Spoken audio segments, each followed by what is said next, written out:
Hi guys, I'm here to report to you on John F. Kennedy and his leadership abilities. So first, a little bio. He was born in 1917. He was a medal-winning soldier in World War II.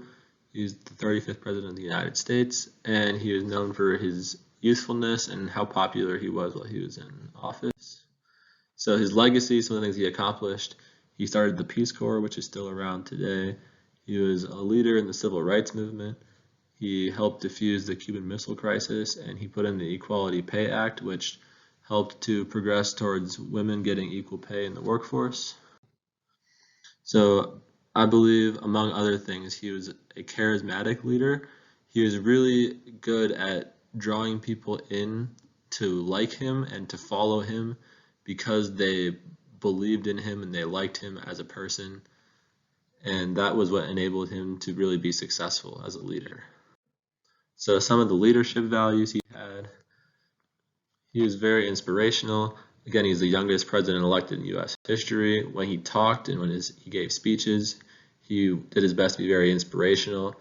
And again, he was given a Medal of Honor when he was commanding a ship in the Navy in World War II. He was very confident when he gave speeches and when he was on television. He appeared very confident, and that really helped him because he was the first president that could really take advantage of being on TV a lot because of technology. So his confidence was a really great asset for him. So he had really strong interpersonal skills. Many that were around him knew him as very friendly and charismatic, fun to be around. He was able to work with Congress to pass a lot of legislation when he was in office, which, as we can see now, is very impressive. And he's also able to work with other foreign leaders. Here's him with Nikita Khrushchev of the Soviet Union. John F. Kennedy had great problem-solving skills. Here depicted is the Cuban Missile Crisis. This is about the biggest problem you can get, and he was really able to defuse this problem and find a way for all the parties involved to come out in a way that made them not lose too much from the interaction. And just a really impressive display of problem solving in this instance. John F. Kennedy was ethical.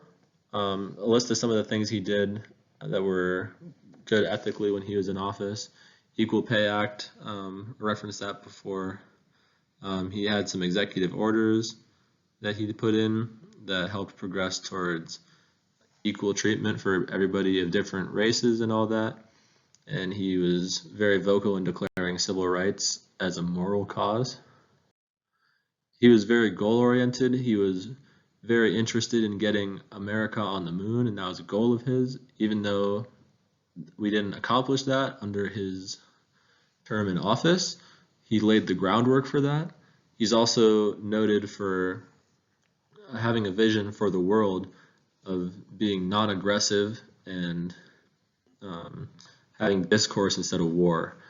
And that was something that he tried to get to from the moment he stepped into office. So JFK was passionate.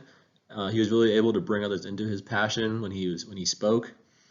Famous quote, it says, "Ask not what your country can do for you, ask what you can do for your country." He was very passionate, very good speaker. He was also capable of being adaptive. So when the country was in these three states, he was able to help out the country in all different scenarios. Being a captain in World War II, being a legislator and put in the post-war era, and then being a president through the third. He was very competent, clearly, as he was able to get these things all done and much more in his term. Very successful term in office. And lastly, he's empathetic. A quote that just encompasses all of his empathy was, "The rights of every man are diminished when the rights of one man are threatened."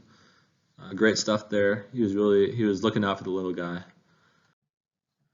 So our definition of leadership was, a leader is someone who motivates and guides others to reach a common goal. An effective leader strives to be compelling and maximize the potential of the group. And John F. Kennedy really embodied this by how he was able to bring America together and unify it and really get America to be the best America we could be. And that is why I think that John F. Kennedy is the best embodiment of a leader. Thank you. Thank you all, and have a nice rest of your week.